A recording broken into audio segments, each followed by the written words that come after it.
Σεβασμιότατη Μητροπολίτα Κεφαλονίας, κύριε Δημήτρια, σεβαστοί πατέρες, κύριε και κυρία Αντιπεριφερειάρχη, κύριε Βουλευτά,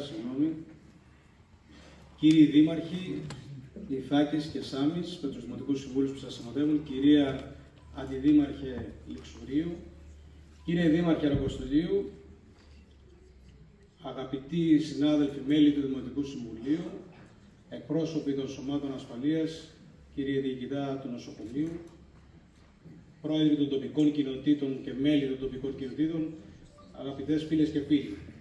Και από την πλευρά μου θα σας ευχηθώ να έχουμε μια καλή χρονιά. Εύχομαι το 2026 να είναι ένα έτος πραγματικά ειρηνικό, ένα έτος φωτεινό, με πολλά χαμόγελα, πολλά παιδικά χαμόγελα, με ειδήσεις καλές, περισσότερες από τις κακές. Υγεία και πρόοδο σε εσάς και στις οικογένειές σας. Πριν μερικές μέρες βρισκόμουν σε μια πίτα με τον κύριο Δήμαρχο και ενώ πήγαινα να κάνω ένα χαιρετισμό, όπως καλή ώρα τώρα, μου λέει: πες ένα καλό λόγο για το Δήμο. Το θυμάσαι, Δήμαρχε, νομίζω. Ήρθε λοιπόν η ώρα να πω ένα καλό λόγο για το Δήμο. Θέλω να σας συγχαρώ πραγματικά για τη διοργάνωση αυτή της πολύ ωραίας εκδήλωσης. Εύχομαι να μας δώσεις και πολλές άλλες αφορμές το 2026 να μπορούμε να σας συγχαρούμε. Ξέρετε, ο ρόλος της αντιπολίτευσης είναι λίγο άχαρος, ασκώντας κριτική σε αστοχίες της Δημοτικής Αρχής. Εμείς θέλουμε η κριτική μας να είναι επικοδομητική, αρκεί να γίνεται και σε ότα ευήκοα, κύριε Δήμαρχε. Ελπίζω το 2026 λοιπόν να έχουμε μια καλύτερη συνεργασία. Κυρίως όμως θέλω να συγχαρώ αυτούς που είναι οι αφανείς ήρωες του Δήμου μας. Και αυτοί είναι οι εργαζόμενοι, αυτοί που κρατάνε το Δήμο μας ψηλά.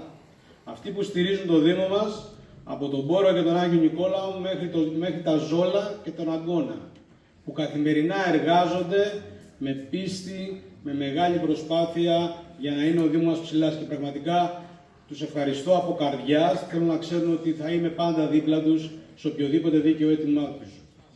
Και κλείνοντας, και επ' αφορμή, επειδή μαθαίνω ότι θα γίνουν κάποιες βραβεύσεις σε κάποιους ανθρώπους οι οποίοι έχουν προσφέρει και πολύ καλά θα κάνουμε, θα ήθελα να θυμηθούμε ότι υπάρχουν και έξω από την Κεφαλονιά μας άνθρωποι σε πολύ ψηλές θέσεις, διακεκριμένοι επιστήμονες, πετυχημένοι επιχειρηματίες που αγαπούν την Κεφαλονιά, θα τολμήσω να πω ίσως και περισσότερα από εμάς, και περιμένουν ένα νεύμα μας για να βοηθήσουν τον τόπο μας.